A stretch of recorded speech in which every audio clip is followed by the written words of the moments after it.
Hoy en Bendita Terapia tenemos el gusto de que nos acompañe Lucía Contreras, una mujer profunda, divertida, cuya trayectoria refleja una gran pasión por el arte, la educación y la justicia social. Lucía es mamá, es actriz, que ha destacado en cine, en teatro y en televisión. Es además licenciada y maestra en pedagogía, con honores por la Universidad Nacional Autónoma de México. Ha dedicado una parte muy importante de su vida a la prevención, detección y atención del abuso sexual infantil, un campo en el que se ha convertido en una voz clave en este país. Lucía es una de las socias fundadores de Ajustes Creativos, donde se dedica a acompañar a víctimas y familias que han atravesado situaciones de abuso sexual infantil.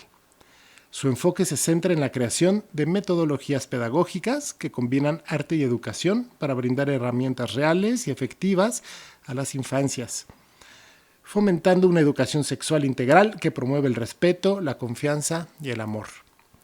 Lucía también ha sido perita especialista en pedagogía y abuso sexual, participando en mesas de diálogo en la Suprema Corte de Justicia de la Nación, con el objetivo de sembrar las semillas de un cambio profundo en nuestra sociedad. Y por si fuera poco, también es una gran amiga. Bienvenida a Bendita Terapia, Lu. Qué gusto tenerte aquí. Ay, muchas gracias. Qué bonita presentación, oiga. Y bueno. Gracias. Oye, qué tema tan fuerte, qué tema tan importante y qué tema tan... es como muy impresionante, ¿no? Como que... No, tenemos que hablar de esto. Sí. Todos tenemos que hablar de esto. ¿Qué está pasando hoy en día en México con el tema del abuso sexual infantil? No, bueno, pero es que, a ver, primero empecemos desde dónde lo queremos ver. Tienes toda la razón. En dónde, o sea, ¿qué está pasando a nivel estadísticas? Pues es devastador, ¿no? México ocupa el primer lugar en casos de abuso sexual infantil a nivel mundial, ¿no? Y como dices, sí, es un tema sobre todo incómodo de hablar, porque es un tema que duele y duele mucho. Es un tema que, como muchos otros temas que nos atraviesan como humanidad, ha sido como puesto en diferentes enfoques y desde diferentes miradas. Y cada vez nos vamos dando cuenta cómo este tema y estas experiencias realmente atraviesan al ser. Y van impactando a lo largo y ancho de tu vida, ¿no? En todas las áreas de tu vida. Es un tema que incomoda un montón. Y al ser un tema tan tabú, la gente no habla de esto. Y en Ajustes Creativos siempre decimos, lo que no nombro no existe. Y si no sostenemos la incomodidad, si no creamos estos espacios, pues gracias de verdad por invitarme, para visibilizarlo, no podemos hacer nada al respecto, ¿no? Entonces, creo que por la parte de estadísticas es devastador, ¿no? O sea, México está en una posición muy desafortunada en este tema. Sin embargo, a mí siempre me gusta apelar a las utopías y decir, sí está habiendo un cambio. Sí hay gente que nos estamos atreviendo a construir estos espacios seguros para realmente ver cómo es que funciona y a partir de ahí poder hacer cambios. Y de repente pongo de ejemplo mucho lo que pasa con mi hijo o lo que pasa con los hijos y las hijas de amigas y amigos o estudiantes, ¿no? Que voy viendo este cambio. De repente hay una cuestión con la adolescencia, ¿no? Es que las y los adolescentes están en un momento brutal y yo me quedo pensando y digo, es que lo que pasa en mis talleres... Y no es en mis talleres, son muchos, ¿no? Pero hablo desde mi experiencia como categoría político-pedagógica, decir, yo veo que tienen ya otro chip.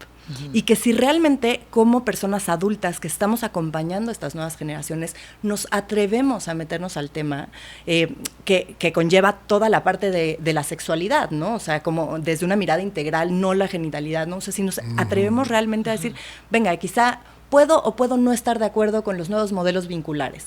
Pero si yo como persona adulta tengo la información, puedo acompañar mejor a estas generaciones. Claro. Y pues en el tema de la prevención pasa lo mismo, ¿no? O sea, también es como una invitación a no subestimar a las infancias. Sí. Pensamos que hay ciertas cosas que, bueno, ¿hasta qué momento se lo digo? O ¿hasta qué momento empiezo a hablar de eso? Yo siempre digo, bueno, ¿en qué momento le enseñaste a tu hijo o a tu hija que no se puede echar a correr para cruzar la calle? Pues no, mi amor, lo agarras y le dices, mi vida, si te cruzas la calle corriendo, puede pasar un coche y te atropella. Entonces, la prevención es algo que se hace desde que nacen. Y lo que nosotras trabajamos, es decir, o lo que yo trabajo es ir adaptando la prevención dependiendo de la etapa del desarrollo psicosexual en el que está. Sí, no darle sobreinformación que no está de acuerdo a su edad. Totalmente. Exacto. Y esa es una de las preguntas como más frecuentes, ¿no? O sea, ¿cómo sé que no le estoy dando información de más? La información está. La posibilidad de accidentes, de abusos, está. Estamos hablando de que 1 de cada 5 niñas, 1 de cada 4 niñas y 1 de cada 5 niños vive o va a vivir algún tipo de abuso sexual antes de los 17 años. Wow. O sea, son estadísticas brutales. Sí, tremendas. Y que también cuando hablamos de estas estadísticas empiezo a ver incluso sus caras, ¿no? Es como decir, tenemos esta construcción social de que el abuso es solamente cuando existe una violencia explícita, ¿no? El ñaca ñaca de la esquina que te agarra y te, ¿no? y te manosea. Y el abuso sexual infantil lo que pasa es que es mucho más complejo que eso. Tiene muchas caras, tiene muchas formas. Y a mí me gusta como invitar a la gente siempre a decir, primero, ¿no? Decir como, el abuso puede ser con contacto o sin contacto. A ver.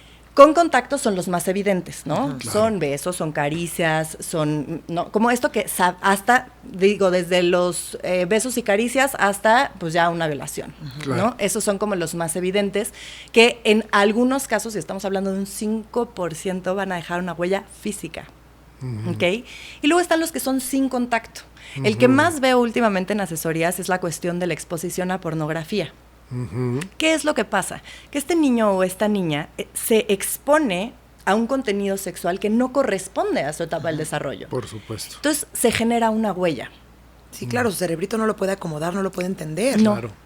Y entonces, bueno, eso es un poco, que es otro de los tipos de ASI, ¿no? Cuando hablo de ASI es abuso sexual infantil y es más bien a menores, ¿no? Es como desde pequeñititos y pequeñititas hasta los 19, 20 años que empezamos a considerar un adulto joven. Claro. Entonces, está el abuso sexual entre iguales. Y es como muy complejo decir, a ver, pero si son iguales, pero ¿cómo sé que si están jugando, que si no están jugando? Entonces, ahí entran varios factores importantes a considerar.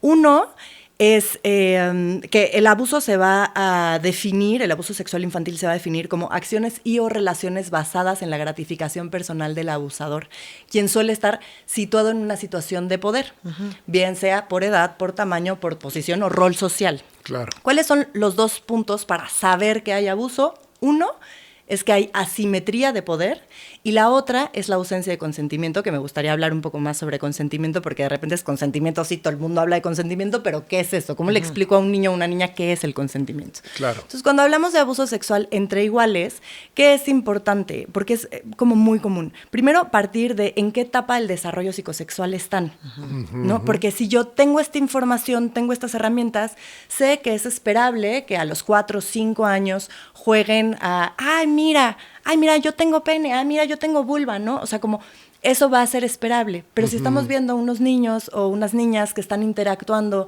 introduciendo objetos, no son palabras fuertes, no sé qué tanto también puedo como, ¿no? Pero entonces eso es una señal de alarma. Okay. Cuando vemos una situación de abuso sexual entre iguales, vamos a partir que todas las personitas participantes son víctimas simultáneas.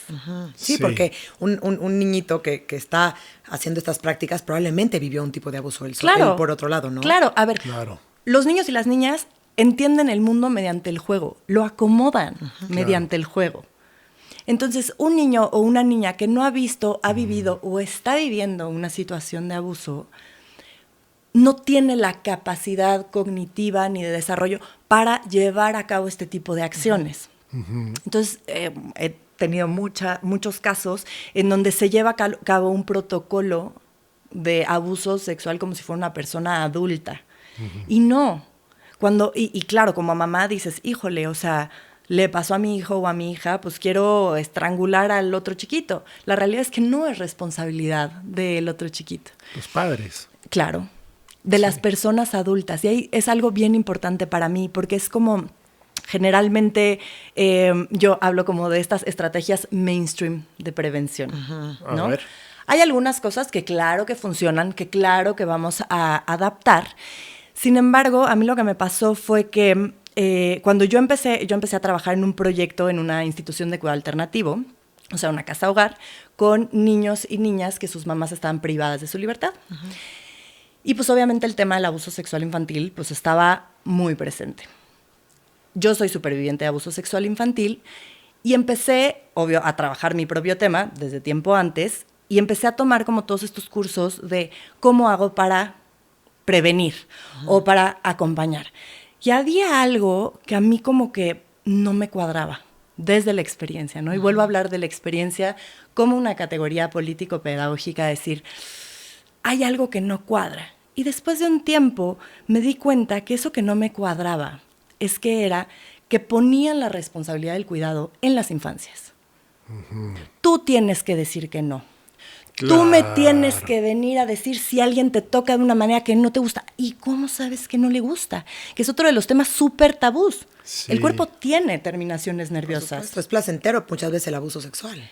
Es placentero a nivel físico. Claro. Pero entonces yo hablo de que existen como unos cables en el cerebro que se pelan y se cruzan y hay un cortocircuito porque es, a ver, sí, estoy teniendo una respuesta sexual humana por una estimulación externa, sin embargo, hay algo que no cuadra. Claro. Y creo que algo también importante es un porciento altísimo que los abusos son de personas conocidas a los niños. Entonces, no solo es estoy sintiendo, pero algo no me cuadra. También es mi tío, mi papá, mi nana. O sea, sí son personas cercanas y que quieren y le tienen confianza a los niños. Del 80 al 90%. Está fuertísimo esa estadística. Entonces, ¿qué es lo que, o sea, desde estas estrategias mainstream, qué es lo que pasa?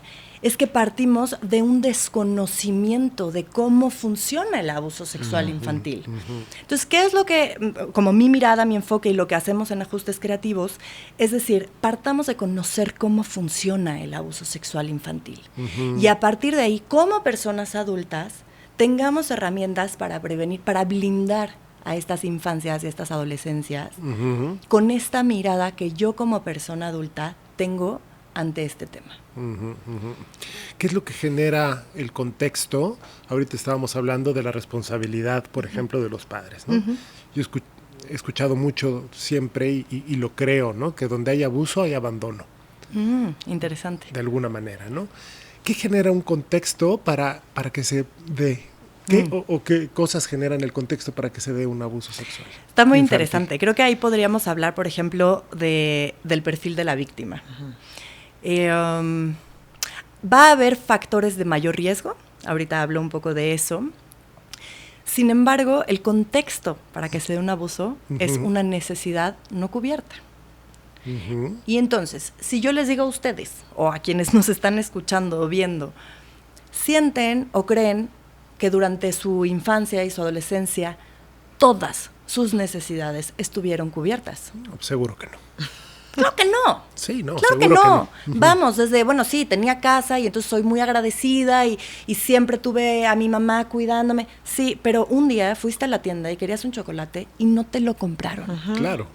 Y ahí es donde entra el conocimiento de las estrategias del abusador. El abusador lo que hace es que, bueno, el abusador, hablo de abusador, ¿no? Pero es pederasta. Como que usamos también mucho el sinónimo entre pedófilo y pederasta. ¿Cuál es la diferencia? El pedófilo es aquella persona que siente una atracción por personas menores.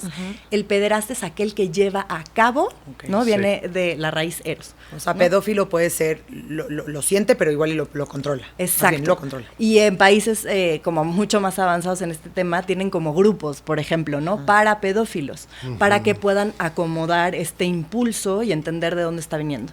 Los pederastas son aquellos que llevan a cabo. Entonces, ¿qué es lo que hace el pederasta? Detecta la necesidad particular de ese niño o de esa niña y por ahí entra. Claro. Y entonces puede ser, entonces viene el tema de los secretos, ¿no? Que también ahorita le entra, o sea, el tema de los secretos es, ¿no te lo compró tu mamá? Mira. Claro. A ver, factores de mayor riesgo. El primero son niños y niñas que están al cuidado de personas que no son su mamá o su papá. Ok. El segundo, que para mí, y cada vez en estos años de experiencia me doy cuenta que tiene un porcentaje muy importante de visibilizar, es la falta de educación sexual. Y ahí, una vez más, es invitarles a deconstruir la idea que tenemos de la educación sexual, ¿no? Pensamos en educación sexual como educar para la salud sexual y reproductiva. Sí. Y vuelvo a las etapas del desarrollo psicosexual. ¿Cómo puedo hacer educación sexual con un bebé, con una bebé, con un niño o una niña de 3 años? hablándole de las partes de su cuerpo, cómo se llaman. Por el nombre correcto, papás, por Exacto. favor. Sí. Y entonces llegan a decirme, ¿puedo decir como partes del cuerpo abiertamente? Sí, Llegan a Sí, no las decirme, bloqueamos. yo siempre le digo que se llama vagina, no se llama vagina. claro. ¿Qué pasa? Que tenemos que educarnos primero nosotras y supuesto. nosotras como personas. Se llama vulva. Claro. La vagina, el orificio vaginal está en la vulva. Ujú. Se llama pene, no se llama pajarito, no se llama pilín, no se... Y me dicen, bueno, pero... A ver, sí, yo me llamo Lucía, todo el mundo me dice Lu. Pero vamos, si yo te pregunto cómo me llamo, Lucía. Lucía. Vale, mijito, está bien si le quieres decir pirulí, pero ¿cómo se llama? Pene. Claro. Eso es hacer educación sexual. Pero algo bien importante, yo estaba en una comida la semana pasada con un grupo de amigas y una decía, es que yo no puedo decirle vulva. Y yo, es que tienes que empezar por ti. Porque si tú, Claro. que eres el adulto de esta relación, no puedes nombrar a la parte del cuerpo, ¿cómo se llama? A la nariz, ¿cómo le dices? Nariz, no la apodas naringuina. Ajá. Le dices cómo es y Sí. por qué a la parte del... ¿Qué pasa? ¿Qué pasa que tenemos esta parte de vergüenza, esta parte como de... Hay una de veras reticencia a hablar de las cosas como son, ¿no? Ajá. Y una de mis socias, Tony, dice, los temas más tabús de la vida son la sexualidad y la muerte. ¿Y qué creen? Que la sexualidad y la muerte son parte de la vida. Total. Y dicen algo bien importante, porque una de las formas principales para poder prevenir es trabajarnos a nosotras y a nosotros. Ujú, No solo nuestras historias de abuso, ujú. también eso, no puedo decir vulva. ¿Por qué no puedo decir vulva? O de repente estoy haciendo educación sexual y estoy hablando sobre cómo nacen los bebés, sobre la reproducción, pero en el momento en que tengo que hablar sobre penetración o sobre erección, algo me pasa. O sobre menstruación. O sobre menstruación, ya no nos vamos tan lejos, ¿no? ¿Sabes? O, por ejemplo, algo que está súper invisibilizado, la cuestión de la primera eyaculación. Ujú. O Se habla de no eso. se habla de eso. Pero para nada. Y también se invisibiliza. Y también ahí se empieza a construir la sexualidad de los chavitos varones, ¿no? Claro. Entonces, ahora sí hay como una visibilidad, lo cual me parece muy bien, sobre la menarquía, ¿no? Que es la primera menstruación. Y sobre la espermarquía, ¿quién habla? Claro. Y no es que como es varón solo vamos a hablar de espermarquía y como es niña solo vamos a hablar de menarquía. Es poder desde pequeños y pequeñas que tengan estas herramientas, que sepan cómo funciona su cuerpo. Y eso, ahí es como esta parte importante, como hablando de los factores de mayor riesgo, es eso, ¿no? O sea, ¿qué pasa? Y por eso en Ajustes Creativos trabajamos desde una forma transversal. Si nosotros y nosotras como personas adultas no trabajamos eso, no vamos a poder prevenir. Por supuesto que no. Todo empieza por Claro. nosotros. Y que no solo eso, sino que también, en algún momento vamos a estar expuestas y expuestos a alguna situación que nos genere una huella Sí. de abuso. ¿Qué va a determinar la profundidad de la huella? El principal factor es la respuesta del entorno. Sí, lo que trauma Como no es el trauma. Exacto. Es cómo reaccionan mis cuidadores alrededor del Total. trauma. Exactamente. Exactamente. ¿Qué tan solo lo vivo, no? Exacto. Al final. Exacto. Y que cuando hablamos de ASI en particular es si lo detectan las personas adultas, pueden hacer algo para que eso deje de suceder. Si no lo detectan, el abuso se perpetúa. Y son a veces años y años y años en donde este niño o niña sigue viviendo abuso. Claro. Wow, qué fuerte. Qué fuerte. A ver, ¿por qué crees que, digo, igual ya me estoy metiendo en otro tema, pero ¿por qué crees que México como sociedad, sociedad política, estamos aquí tan fuerte? ¿Qué pasa? O sea, es porque hay madres solteras y entonces las abuelas son las que están cuidando a los niños y de repente igual y no hay tanta como atención. O sea, ¿qué está pasando? ¿Por qué estamos en primer lugar de todos los países del mundo? Creo que un tema principal, o sea, un texto que me gusta mucho es como el problema de México no es la pobreza, es la desigualdad, ¿no? Entonces, partiendo de ahí, y creo que más allá de las madres autónomas, que también de repente se pone mucho la responsabilidad, es que, bueno, trabaja todo el día, es que no hay espacios seguros de cuidado. México también produce el 60% de pornografía infantil a nivel mundial.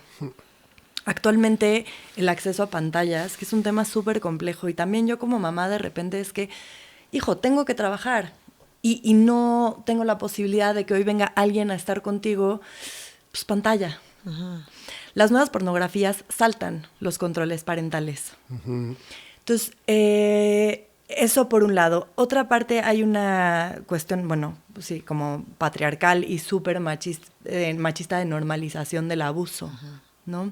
En el lugar en donde yo vivo, hace poco me contaban una historia de una escuela en donde hubo una situación de así, y esta persona me decía, las personas que llegaron de fuera a vivir a este lugar denunciaron. Pero las personas de este lugar, las personas originarias, llegan a decirme, sí pasó, a mi hijo o a mi hija le pasó, pero no lo vamos a decir porque es que en nuestras familias también pasa. Claro. Hay un pacto familiar. Es un tema tan tabú que lo que implica el abrir ese secreto, y lo digo en voz propia, es una desarticulación del sistema. El sistema familiar se cae. Y en México, como cultura, hay una cuestión de la familia nuclear, la familia ideal, la familia pasa en las mejores familias. Y es un mito muy peligroso, ¿no? En mi familia no, bueno, pues tengo el tío borracho, pero, o sea, pedófilos, pederastas en mi familia, creo que no. Que consuman pornografía infantil, creo que no.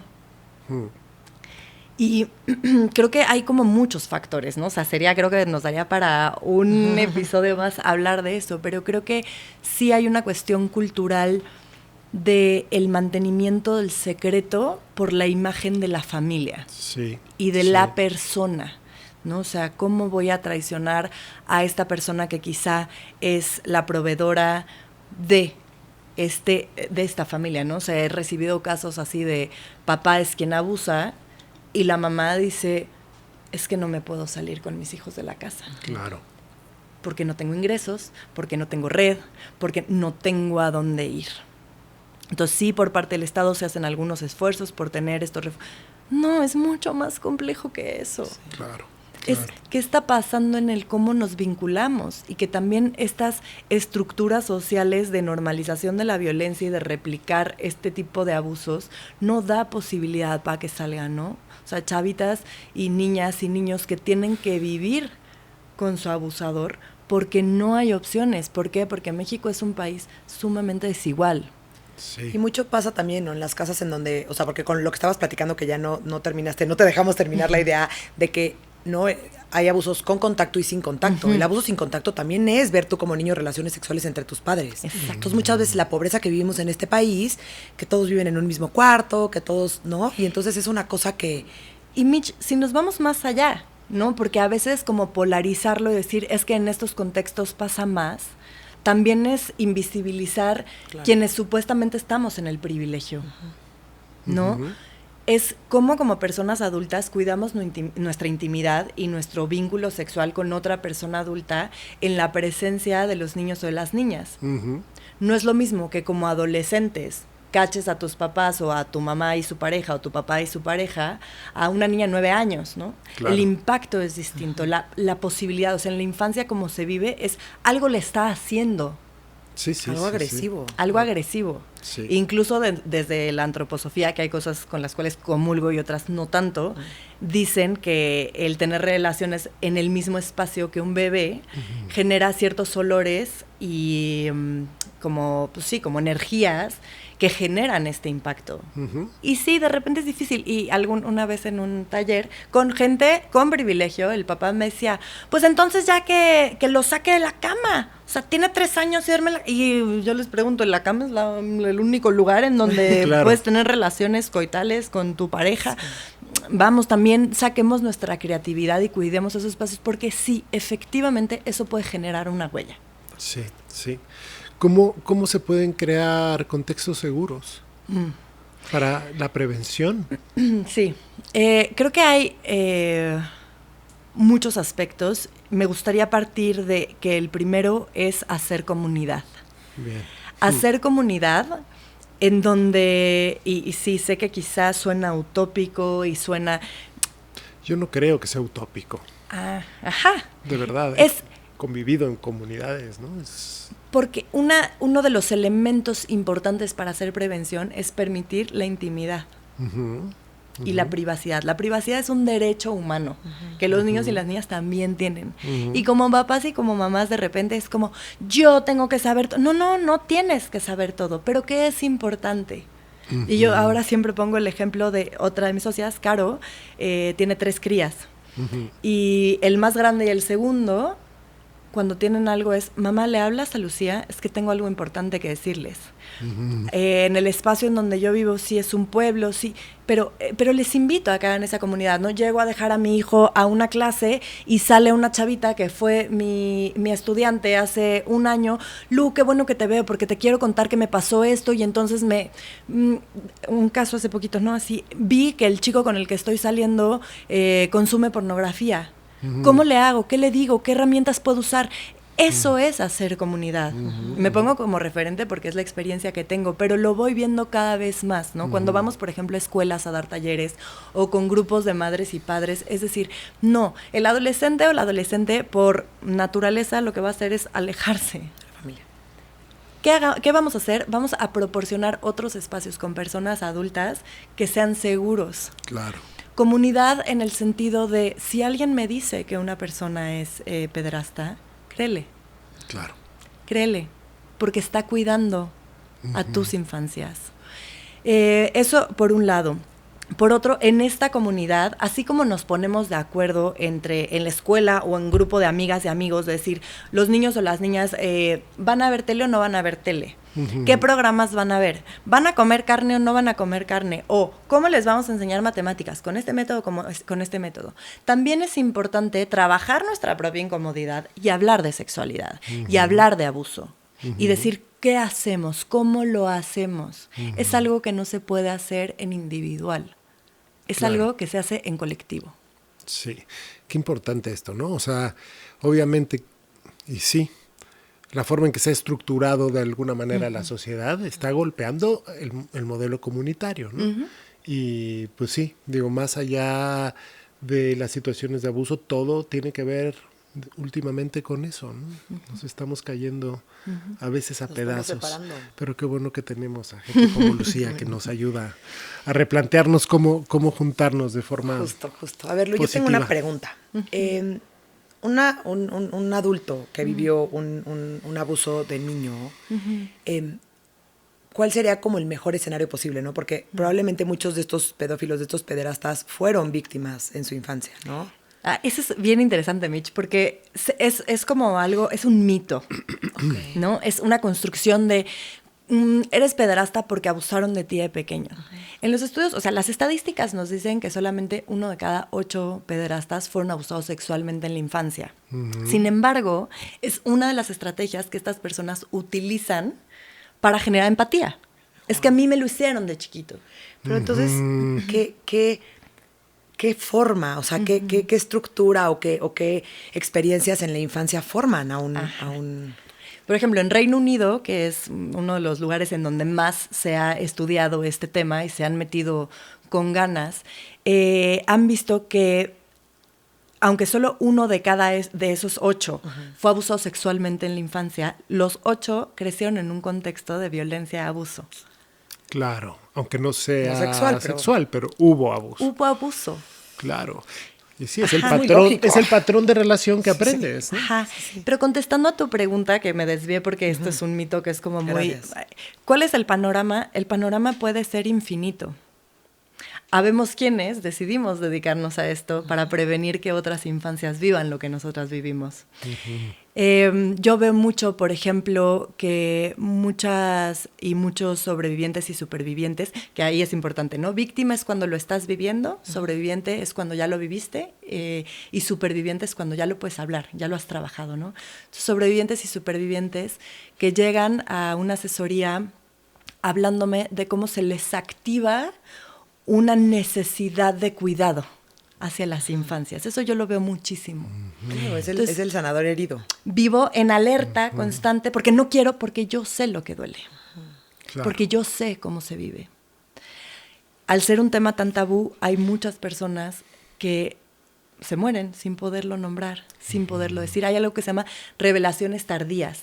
Justo lo que te iba a decir, ¿no? O sea, existe una disociación y una cosa en donde el cerebro por sobrevivencia lo reprime y muchas veces... El trauma.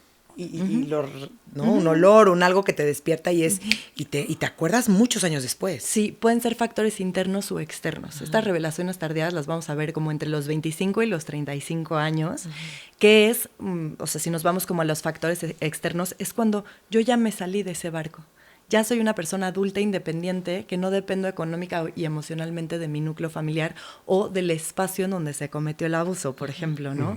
Entonces, me siento segura o seguro para nombrarlo porque el que yo lo nombre no implica que mi sistema familiar se muera. Se hunda, ¿no? El barco se hunda. Otro de los factores externos puede ser el estar viviendo una dinámica de abuso en tu relación de pareja, en tu relación en el trabajo, ¿no? Que empieza, y sí, a veces son eventos mínimos o un evento que yo veo que destapa mucho el recuerdo es la maternidad, el gestar, el estar habitada, ¿no? O la paternidad, al ver esta cosita tan pequeñita y decir, eso activa también mucho el recuerdo, pero a veces es incluso en un encuentro sexual placentero puede venir este recuerdo, a veces es un podcast, a veces es el movimiento del Me Too o del 8M, son muchos factores los que pueden destapar este recuerdo. Sin embargo, yo podría decir que siempre cuando empezamos a volvernos conscientes de esto, siempre hay algo en tu cuerpo que te dice que lo viviste. Y claro que hasta que estás listo o lista, lo puedes pues llevar al cuerpo, ¿no? Sentirlo en el cuerpo. Sí, importante. Y en estas revelaciones tardías, también uno de los factores es mi abusador o mi abusadora ya murió. Ya lo puedo decir. Claro, ya no te sientes en peligro.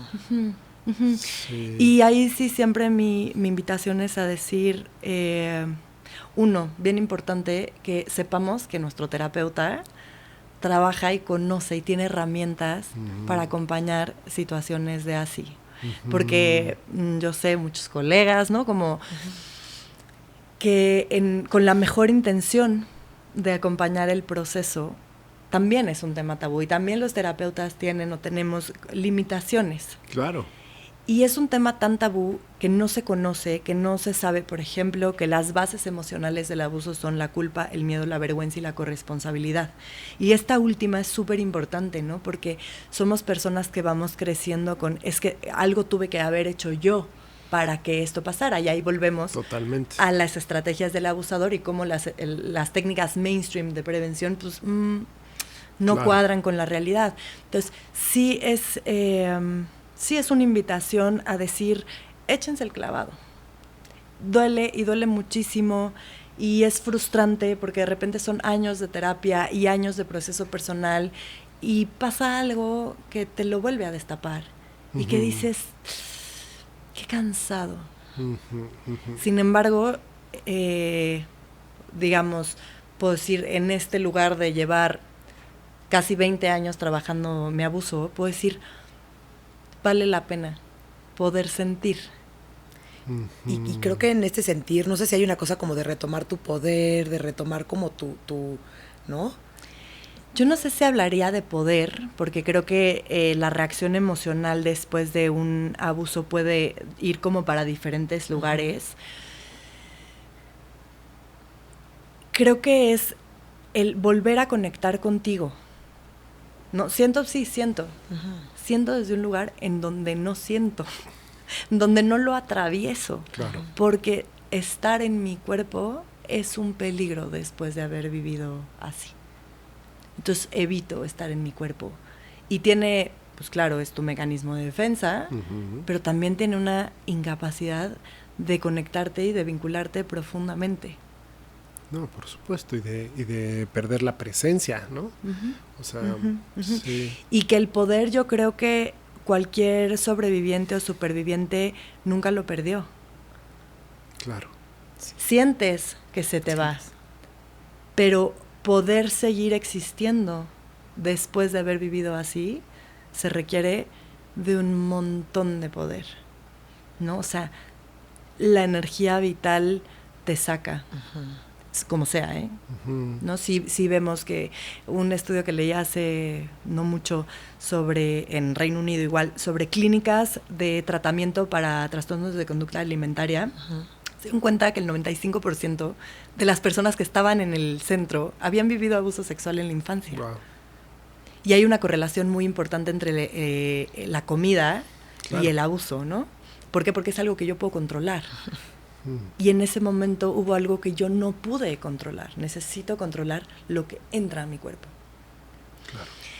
Y es eso, ¿no? O sea, tiene como... Y también la cuestión de consumo, de adicciones, se ve mucho en sobrevivientes. Y es eso, es buscar estar en mi cuerpo y al mismo tiempo no sentir. Sí, desconectar para no sentir. Claro.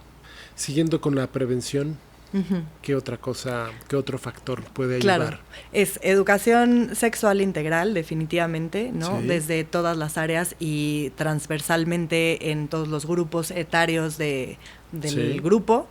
2, respetar la privacidad de las infancias, de las adolescencias, construyendo referentes adultos y adultas que sean espacios seguros. Bien. Una muy importante es el cuestionarme cómo me relaciono y cómo me vinculo con sus cuerpos, desde que son bebés. Porque lo que yo quiero lograr es que este niño o esta niña no sienta como algo cotidiano que un adulto toque su cuerpo. Claro. Y aguas, no hablo de sus genitales, que siempre decimos, ay, son tus zonas privadas. No, tu cuerpo es privado, ¿no? Cuando sabemos cómo funciona el abuso sexual infantil. Qué importante. Sabemos que aquí puedes sentir que aquí, como el semáforo de las caricias sirve para algunos casos que tendríamos que meternos como más a profundidad ahí, pero tu cuerpo es un espacio privado, ¿no? Entonces, ¿qué voy a hacer? El validar y poner en palabras lo que voy viendo desde que son bebecitos. Oye, voy a limpiar tu vulva, voy a agarrar una toallita, vas a sentir frío. Y si yo veo que la bebé hace así, le digo, oye, veo que estás incómoda, voy a parar. ¿No? Cuando son más grandes, te voy a vestir. Y sí, como mamá también de repente digo, ay, ya, quiero que esté rápido, ya, límpiate, báñate. Autonomía es uno de los aspectos indispensables para hacer prevención en este contexto de crear un espacio, permitirles autonomía. Aquí vamos a poner las barreras en el sentido de decir, un pederasta lo que va a hacer es, tu mamá me pidió que te bañara, tu mamá me pidió que te cambiara, tu mamá me pidió que, o tu papá o tu abuela, ¿no? Y esa es una puerta de entrada muy fácil. Entonces, promover la autonomía en el desarrollo, respetar su privacidad, su desarrollo, su desarrollo, por ejemplo, partiendo de que las bases emocionales son la culpa, la vergüenza, el miedo y la corresponsabilidad, es si yo normalizo que mi hijo o mi hija sienta vergüenza, claro, lo avergüenzo constantemente. Uy, todos en tu salón ya saben escribir y tú no. Y vamos, hacer prevención no es solo hablar de abuso sexual. Importante esto. Es crear un contexto. Sí, en todo el vínculo, en toda la relación. En toda la relación. Sí, que es otra forma de violencia, ¿no? Ajá. Y vamos, cuando mi hijo, mi hija, veo que tiene vergüenza, nombrarlo, mi amor, ¿sentiste vergüenza? Eso que estás sintiendo es vergüenza. Y es permitirle que sea un contexto en donde se permitan estas emociones. Yo me peleo mucho con estos libros de el enojo se siente rojo, el azul se siente, ¿no? La tristeza. Sí. Es como, no, ¿tú qué sientes? Y siempre es recurrir a la posibilidad de que puedan plasmar, lo que está pasando. ¿Cómo se siente? ¿Dónde se siente? Los secretos es otro de los conceptos básicos de la prevención. Siempre me dicen, yo le dije, Lucía, que los secretos no existían. Es que ¿qué creen? Que los secretos sí existen. Claro. Y que además tienen cosas preciosas. Hace complicidad con una amiga, con un amigo. Tienen cosas preciosas. Vamos a trabajar que hay secretos ligeros y secretos pesados, ¿no? Tendríamos que tener más tiempo ya. ¿No? Claro, pero bueno. Pero ¿cómo hago? Pues bueno, dependiendo de la etapa del desarrollo en el que está. Eso también como papás, como mamás, nos da la tranquilidad de, ¿y es un secreto ligero o es un secreto? Ok, es un secreto ligero, bueno.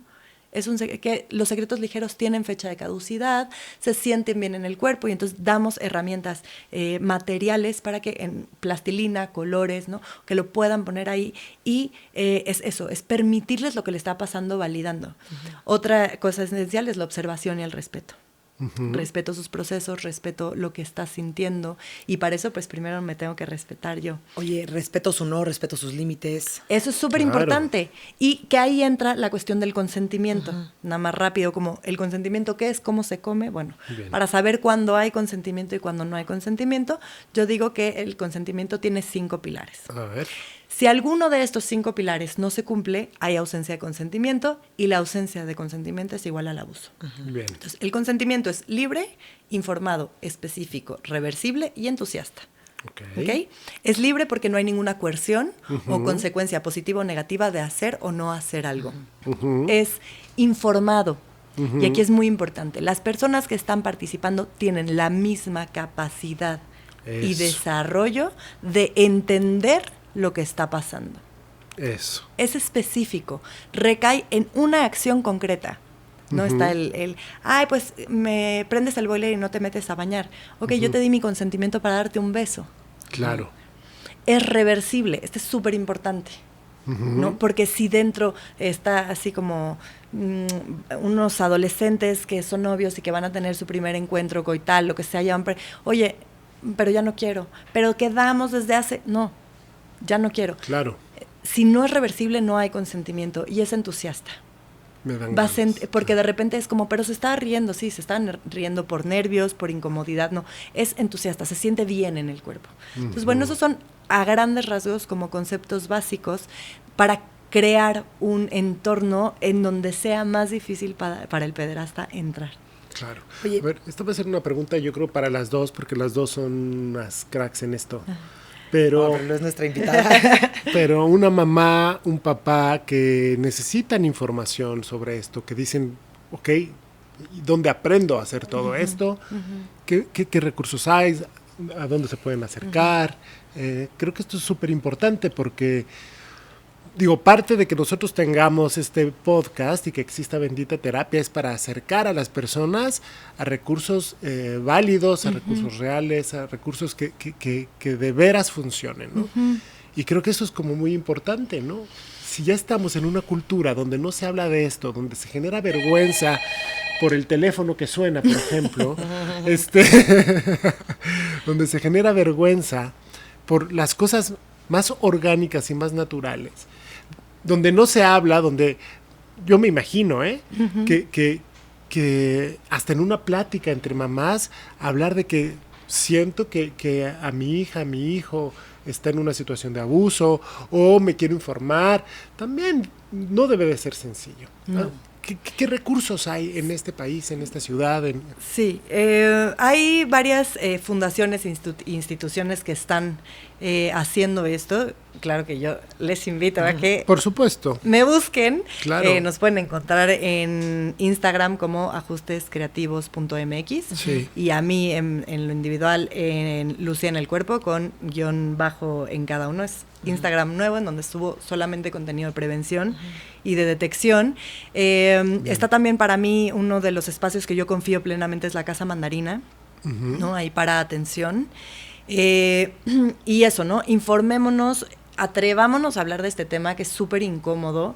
No sé si también tú quieres como sugerir a alguien más, lo que sea, pero... Pues yo creo que hay muchas personas que están hablando de estos temas y yo creo que principalmente está bien no saber, nadie sabe, o sea, nosotros venimos de otra generación, de otra educación sexual y entonces infórmate, toma un curso de educación sexual, cómo hablar con mis hijos, depende de las edades, porque es diferente lo que hablas con un niño de 2, con lo que hablas con un niño de 4, con lo que hablas con un niño de 8. Y con uno de 16. Por supuesto, entonces como informarte tú primero y muchas veces tomar la responsabilidad. Yo veo mucho los papás que como que se la dan en la escuela, no, es que ya en segundo de primaria ya le van a dar la plática, segundo de primaria, ¿y qué estás haciendo tú antes? ¿No? O sea, hay como mucho... Sí, ¿qué preguntas le van a surgir de la plática de segundo de primaria, no? Y tengo las herramientas para contestárselas, porque decíamos al principio ya como, ¿no? O sea, como, ¿cómo sé que no le estoy dando información de más? Claro. ¿No? Como el chiste de, mamá, ¿cómo nacen los bebés? Y la mamá sí, y va y compra infografías porque eran los 90s y no, y va a los libros, y entonces le empieza a explicar que el espermatozoide y el niño se queda así y le dice, mamá, yo solo quería saber si nacen con ropa o sin ropa. Entonces, ¿cómo sé? Oye, ahí el chiste de, mamá que es virgen, y la mamá angustiada y se refería al aceite de oliva extra virgen. Entonces, claro, es una angustia terrible. Exacto, es ¿cómo sé?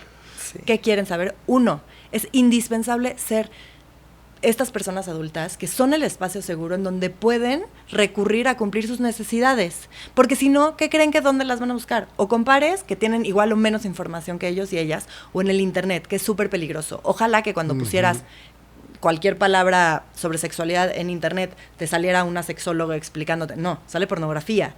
Y volvemos, ¿no? Eso puede generar una huella de así. Entonces, se vale decir, ¿sabes qué, mi amor? Ahorita no sé. Lo que no se vale es no darles respuestas. Se puede tardar un día, una hora, una semana, un mes, pero darles respuestas. ¿Cómo sé qué quiere? Pregunto. ¿A qué te refieres? ¿Qué te imaginas? ¿Dónde lo escuchaste? ¿Qué es lo que te interesa? Y a partir de sus respuestas, de sus preguntas, voy a poder darle una respuesta adecuada a lo que están necesitando. Y eso va a ser nuestro parámetro de... Y no, quiero saber cómo se juntan el espermatozoide y el óvulo, no sé, ¿no? O qué es un pederasta. Bueno, depende también, ¿no? Dónde lo escuchaste, ¿no? Y la edad. Por supuesto. Oye, a mí me gustaría agregar algo que, bueno, es algo con lo que yo trabajo mucho, que es la importancia de poder como contener y poder como con la parte emocional de tus hijos, ¿no? O sea, creo que si un niño ve que tú como mamá o papá no puedes con que le pegó al hermanito o con que hizo un berrinche, pues menos vas a poder con algo más fuerte que le está sucediendo. Claro. Entonces tú tienes que tomar como este papel de mamá, de papá, de yo puedo con esto contigo, yo puedo con tus emociones desagradables, yo puedo con estas situaciones porque al niño, el sentir este espacio en donde mamá y papá pueden conmigo, con esto cuando yo tenía 2 años y me aventé en el súper a hacer un berrinche, van a poder conmigo a los 8 cuando me pase algo más fuerte. Totalmente. Porque es la sensación y el mensaje que me dieron desde que nací. Totalmente. Y en este sentido también es una parte para hacer este ambiente de prevención es cómo es mi reacción cuando mi hijo o mi hija me cuenta algo que está mal hecho, entre comillas. ¿Cuál es mi reacción?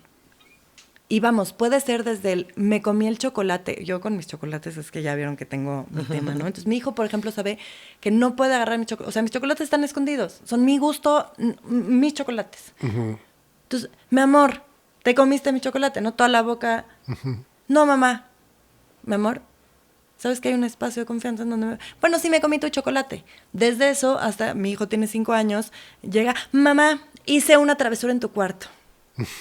Claro, y la travesura, esta que estoy hablando específicamente, agarró todas mis cremas, pasta de dientes, todo, los tiró en el lavabo y con mi cepillo de dientes lavó sus Monster Trucks de tierra, ¿no? O sea, ¿cuál es mi reacción? Lo que yo quería hacer en ese momento era decir, no jodas, hijo. Claro. O sea, te pasaste de lanza.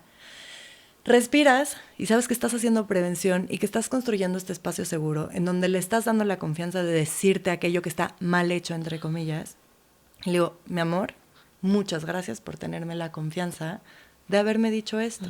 Y también, que es importante, valido yo mis emociones. Porque también una parte importante de la prevención es cuando los niños y las niñas saben que mamá y papá, que son las personas que más me aman en el mundo, se equivocan, entonces también el tío o el abuelo o la maestra que está abusando de mí, que me ama, y ahí volvemos a las estrategias del abusador, puede estar haciendo algo que no está bien. Si yo soy coherente, ¿no? Y no podemos ser congruentes todo el tiempo, pero sí coherentes, ¿no? Me siento muy enojada. Mamá se enoja. Y a veces mamá grita también. ¿Qué hago? Yo asumo eso y reparo en el vínculo.